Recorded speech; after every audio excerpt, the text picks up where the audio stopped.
They mitigate Malrang's impact in the early game. Yeah, and I think for the side of JDG, their draft is completely as expected with these players, adding in the slight pivot point of did they want to go for the Azir for Yagao or go for the jungle carry for Kanavi. This Graves has been such a premier pick here at the overall tournament. The premier carry jungle champion.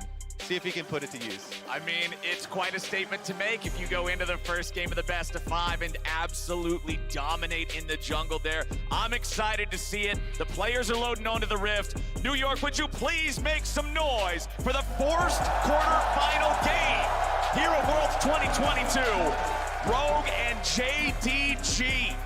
A best of 5. You saw in the fan vote, there was a lot of faith in Rogue, almost as much as there was in JDG, but it was pretty close. It's a lot closer than what I saw on the Pick'em site, which heavily favored the Chinese representatives. Now, the all-time head-to-head in best of 5s between the LPL and the LEC is 8-4 in favor of the LPL.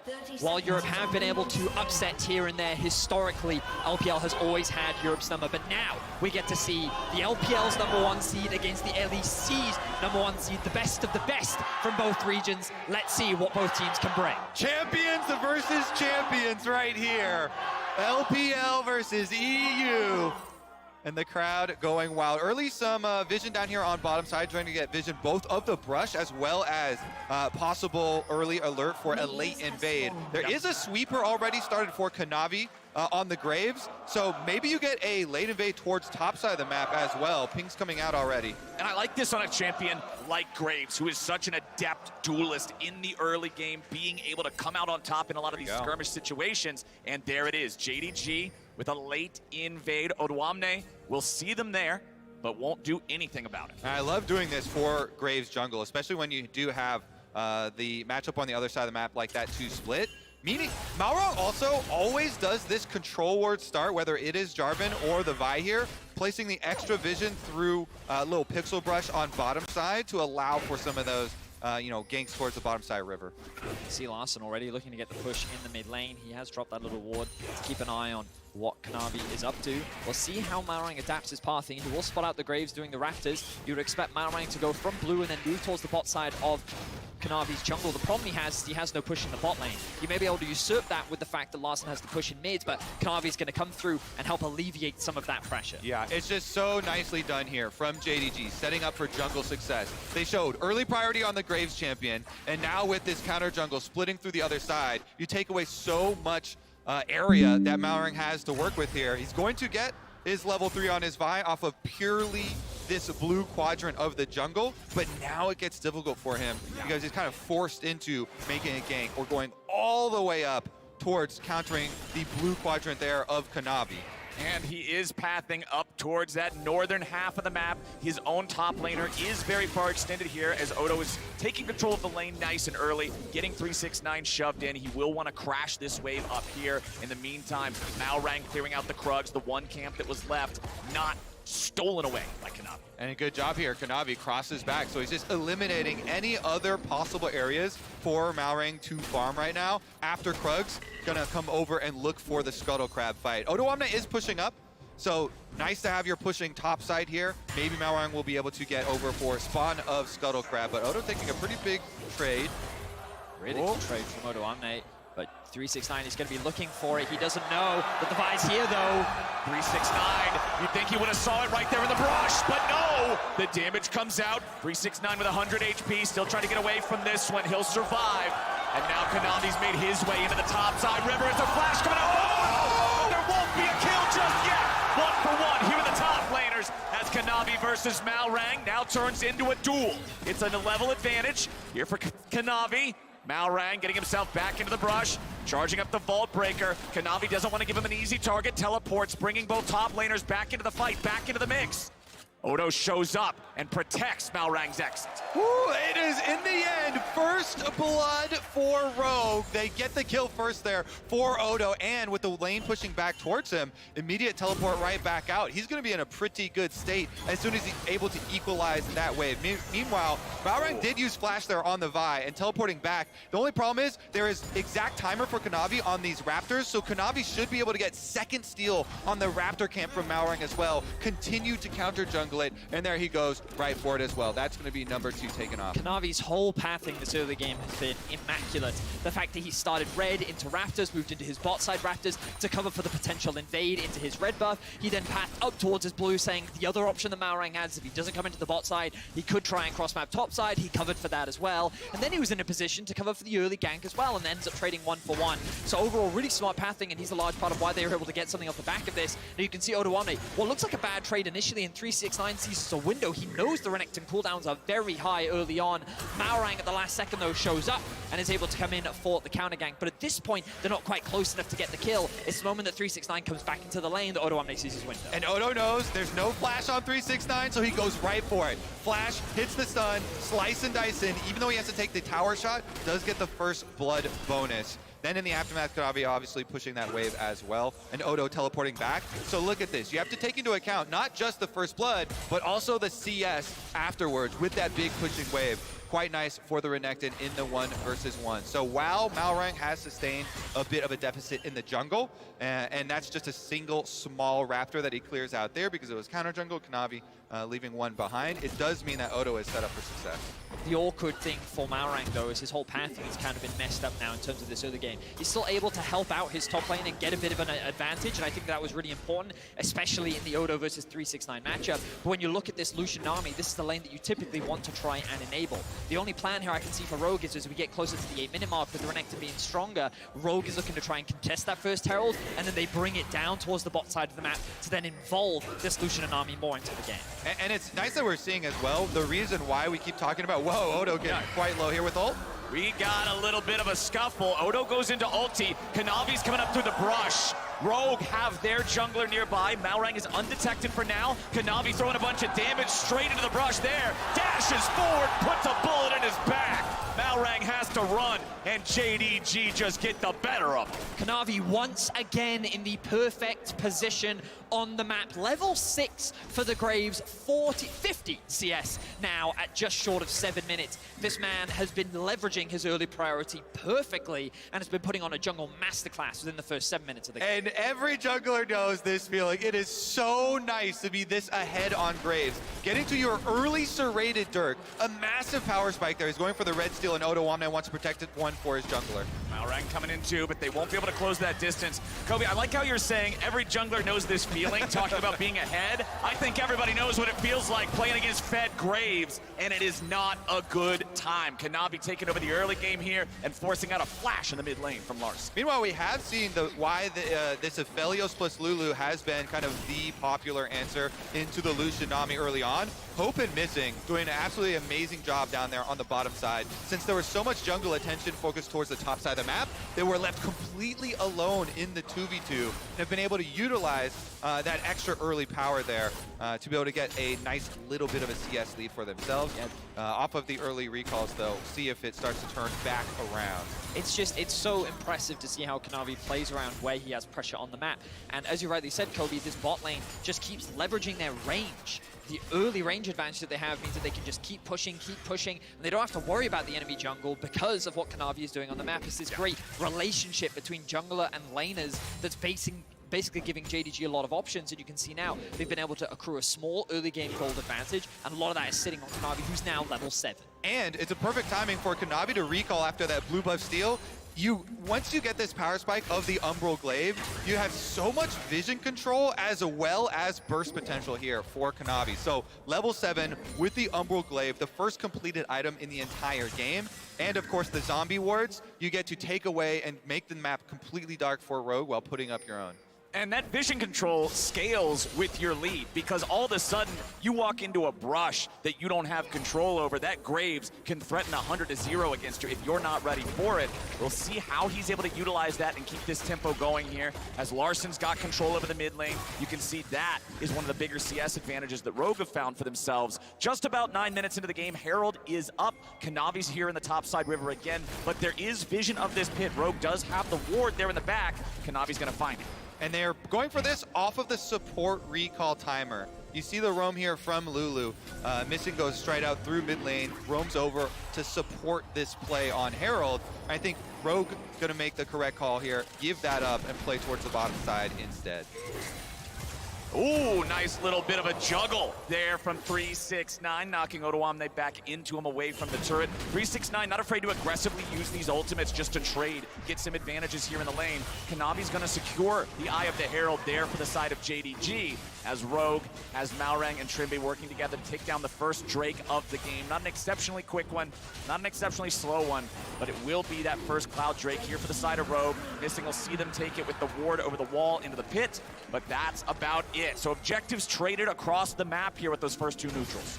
The main problem for Rogue now is the way in which JDG can use this. Good knockback, good damage. Nicely done. Remember, Larsson doesn't have a flash. Malrang's thinking about coming in, but Larsson gets himself away enough. Loses a big chunk of HP there, and this is now going to free up Yagao to roam with Kanavi and look for an opportunity elsewhere. And you can see the attention to detail there from JDG as well. They're immediately pinging out. Malrang could probably be here on bottom side through this river for the Vi counter, so they don't overchase. Just get their little chunk, push out the wave, and continue rotating through. Bottom Scuttle Crab picked up, and a little bit of extra vision left through the blue quadrant. I just can't get over how well Kanavi is playing this early game. You can see the gold that he's been able to accrue for himself. Level 8 now on the Graves. His farming has been immaculate, his positioning has been great, and it's just, he is making it so easy for the JDG laners to play. We can see how oppressive Larsson is being in the isolated 1v1, and the second he sees a small window where he can push the lead, Kanavi is there. Every time the top lane's in danger, Kanavi is there. Oh, the bot lane wants to push out, Kanavi is there. He's literally just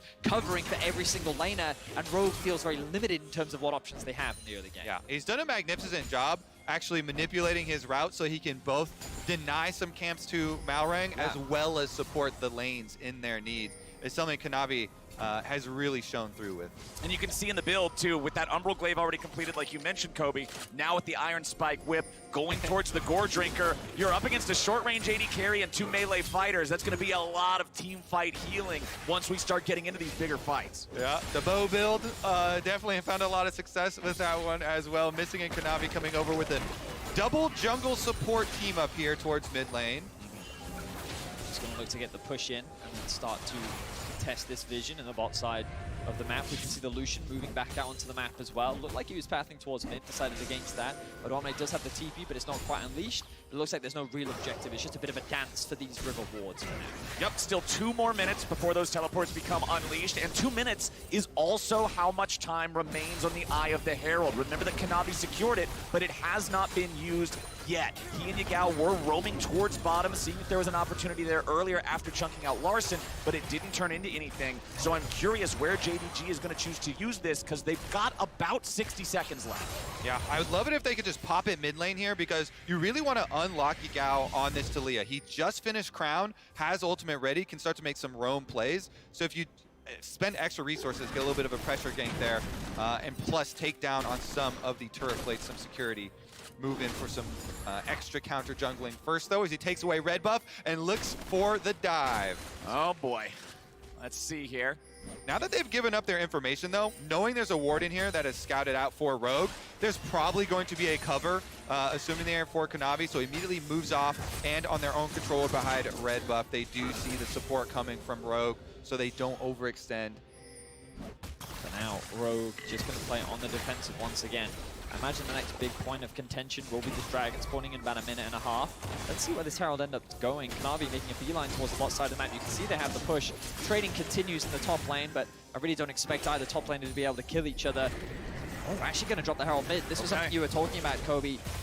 Odoamne is starting to get much lower, but I imagine he'll just go back to base. Does have the TP to return to lane. Yeah, 369 having the Mythic completed with that Iceborne Gauntlet is so scary compared to Odo still just working with components. That's going to be a kill! A nice shove from Yagao sets it up for Kanavi to knock it And down. the surprise Pikachu face comes up here from missing there with Yagao just getting a pick for free under tower while they're sieging. They just walk away with it. Hope though. Hope a little bit far forward now in a 1v2. He will fall, and Rogue will find the kill for Kong. What a bold move here from Maorong. That timing window was very close. Maorong says, hey, they're taking my blue right now because we lost mid-pressure. We have a small timing window, maybe 10 seconds to go for this kill onto Hope while he's by himself. He does not hesitate for Rogue there. Ultimate in on the Vi. Nice little pickup in a bad situation. So we're 14 minutes in now. We were talking about this being a big moment, like the Drake is going to spawn soon.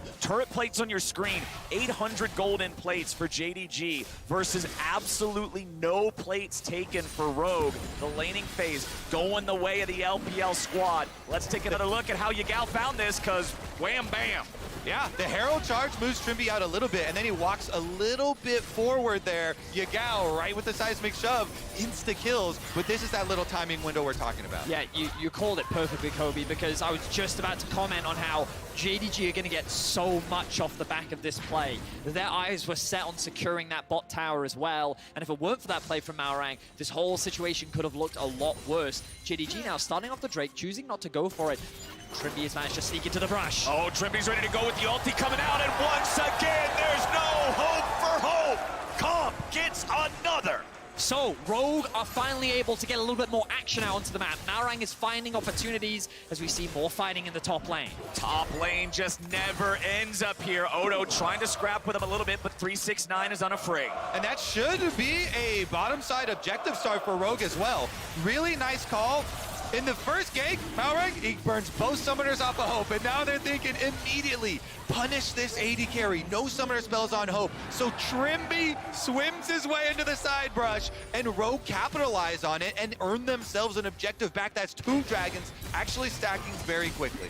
And Pedius, I do believe it was you who said you wanted to see Rogue play through the bot lane, right? You wanted to see them go here and prioritize these guys, enable these guys. Comp having 2 kills, having the Gale Force feels nice. Trimby with a nice sidestep against the seismic shove. Make sure that he doesn't get picked off by Yagao. He and Maorong invading the enemy jungle now, setting up JDG for more success here in the bottom lane, setting up Rogue for more success here in the bottom lane, excuse me, as JDG are the ones taking the second Herald here in the top side. Yeah, it's a weird map state right now as Yagao forced to flash out. Yeah. Maorong should be getting his first red buff of the game as Odoamne finds himself in some danger. Yeah, 369 keeping him away from his own turret here, just allowing that to devour the entire minion wave. He's got missing right next to him to guarantee that Odo can't just force himself back underneath this objective. And now that Kanavi's up here, he's got the second Herald. JDG's going for the cross map. But look at bot lane. Maorong has the ultimate and he knows that Yagao is around. With no flash available, Rogue could continue to push in this bot side of the map.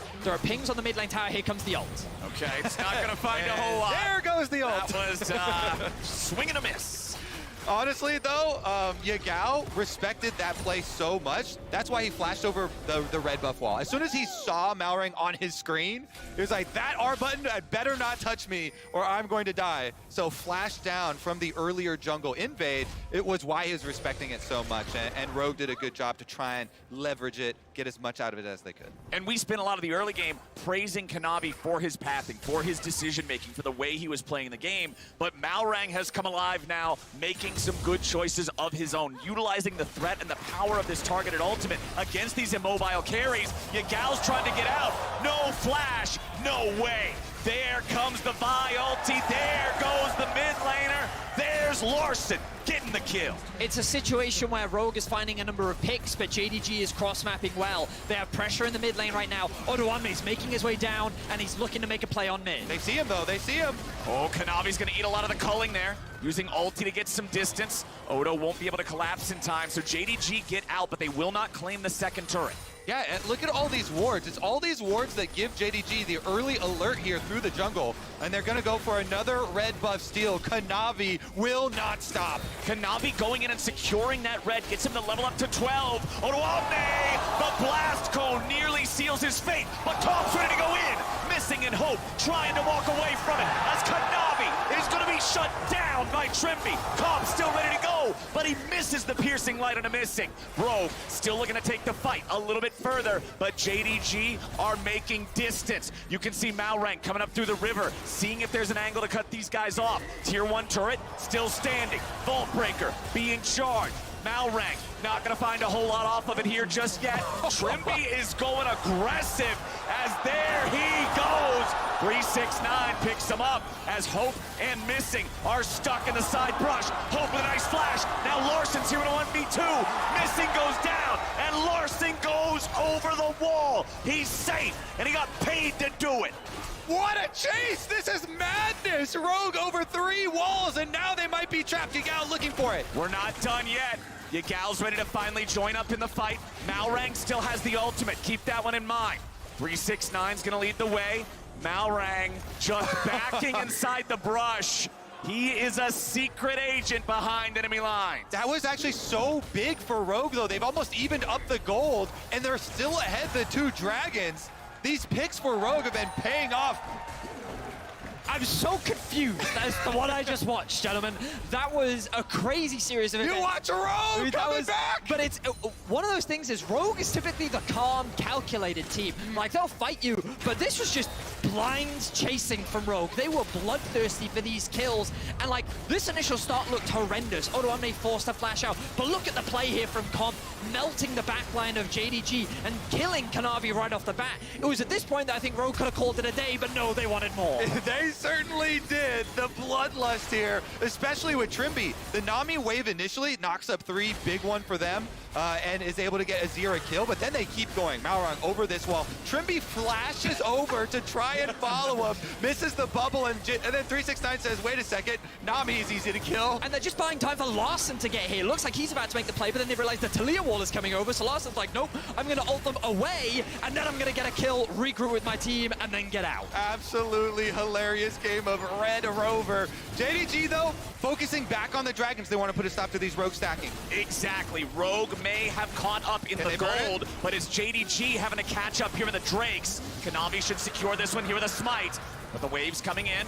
Missing and Kanavi gonna get hit by that. A TP shows up. Rogue may have overextended, may have overcommitted. Trimby's trying to get himself away, but Yagal's still ready to throw another rock. Kanavi gets the kill, and Trimby goes down. Rogue continues their retreat, but Yagal isn't done. He rides the wave right on in, gets a seismic shove back onto Larson, and the Emperor is now the target. 369 finds the play, and Rogue have lost 2. 369 squeezes that big Gragas body through those 2 walls and finds the flash play. My goodness, JDG strikes back. JDG is considered one of, if not the best team fighting team in the world, and you can see exactly why. You can't come to a fight half-heartedly. You have to have a clear plan, otherwise JDG will punish you. Oh boy, Malrang goes over the wall looking for trouble, but trouble found him. Kanavi's still going forward here. He nearly has the collateral damage. The ulti cooldown just barely not there. If Kanavi has a little more time, he'll get the headshot and get the kill. 369 won't drop so easy. And Odoamne will pay with his life. Kanavi asserting his jungle dominance with the 2-level lead here. The Graves is so abusive. And Rogue's aggression was very quickly stopped. JDG once again fine position on the map. But Rogue, their over-aggression is quickly punished, and look at how quickly the gold lead is building now. They felt confident after that play in the top side, but that aggression, that over-eagerness to force a fight around the Dragon fell short. And the moment that they showed an ounce of weakness, JDG was quick to capitalize. And this is what fans have come to know and love about JDG. This fearsome mid-game, feared throughout the world. They come back in such a huge way and sweep Rogue off the map. This is starting to look a little concerning for the European fans in the audience. But I said at the very beginning, back in draft, man, it would be quite a statement to make to come out in game 1 and just dunk on this game with the Graves with that carry power. And it's exactly what Kanavi is doing. third item completed, Black Cleaver. He's gonna be deadlier than ever, and Rogue is gonna have to find a way to deal with this incredibly fed Graves. The only person on the map with more farm is the enemy mid laner. He has 110 CS up on his opponent in the jungle. Vi might as well be a cannon minion in front of this Graves. Grave things, baby. Level 14 for Kanavi. It is absolutely crazy how powerful he is on the map right now. And JDG, they have their eyes set on this Baron.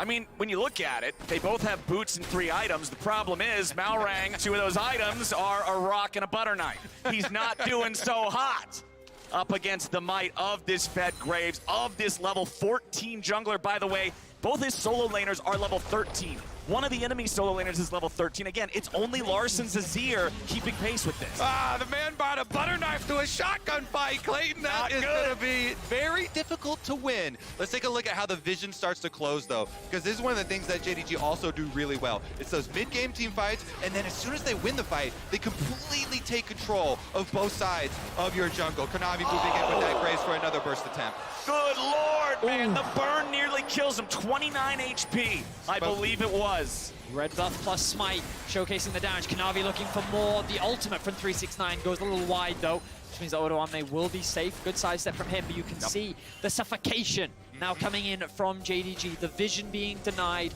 the control that JDG have over the topside jungle, making it harder and harder for Rogue to approach. But you can see that one little ward near the topside blue of JDG's jungle. The Rogue will have an option to TP in, but I don't think they're going to get anywhere close as JDG continues to assert dominance on the Rift. The map is so dark for Rogue. Every brush you walk into, every corner you turn, Kanavi and JDG may be waiting. So Rogue group up. They push down mid. They know they can't defend their own objectives in these fights, so they're going to trade them with JDG instead and just try to get whatever they can. It is a 4,000 gold lead for JDG right now. Rogue still having the advantage in Drakes, but that's about it. 6 turrets versus 3.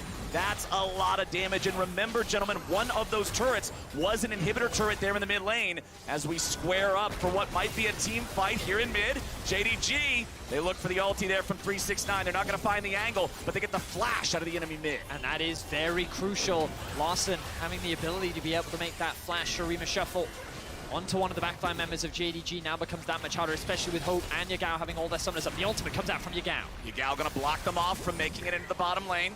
Rogue staying together. They do not want to split up and run. They know JDG can go after them.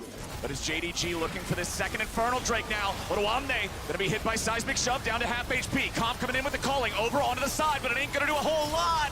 Oh, he's into the pit, and he steals the Drake, but at what cost? Odoamne dies, Malrang dies. It's bullets for dinner, and Kanavi and Hope are serving him up hot. 369 is just too tanky, man. This front line refuses to die, and the single target damage from JDG was crucial as well. Yagao stunned into the polymorph from missing, basically made Odoamne obsolete. JDG get 3 kills onto Rogue, and they have a Baron in their eyes. He's taking all right. 1,500 damage shielded by the Fimbulwinter already. 369 and the rest of JDG moving over towards that Baron to claim it as their own. And when the Vi went into the pit, I've got to applaud Malrang for having the smite timing to steal that away, because you saw how fast he died. He knew it was a one-way trip.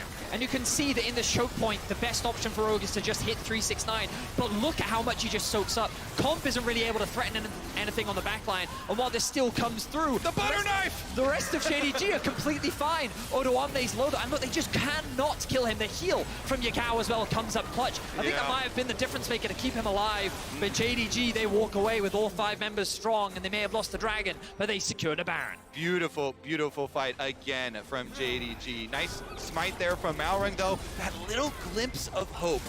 You know, you have to dream about winning that Dragon Soul fight, but in order to get there, you have to last another 3.5 minutes against this JDG onslaught. And Kanavi is level 16, highest level in the game. An onslaught powered by a Baron, an onslaught powered by 7,000 gold, and an onslaught that now looks for the last remaining structure outside of the Rogue base. The mid lane tier 3 turret, remember it's already down, so they can keep pushing this wave bottom. If that doesn't work out, boom, Yagal's already ready to go here as Malrang was charging up a Vault Breaker, but the Talia wall stops it in its tracks. JDG continuing to force the issue, continuing to move forward. Comp having to just completely disengage from Kanavi as Yagal will help him take down that mid lane inhibitor, and now the inhibitor turret in bot side will be the target.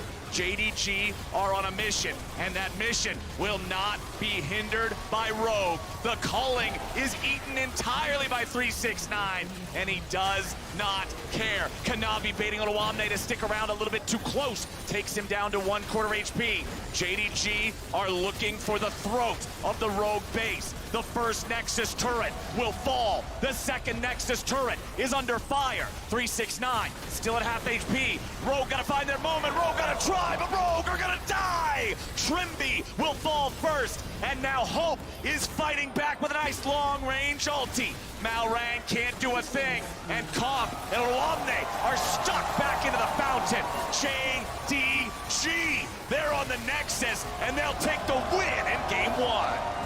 1-0 opening up here for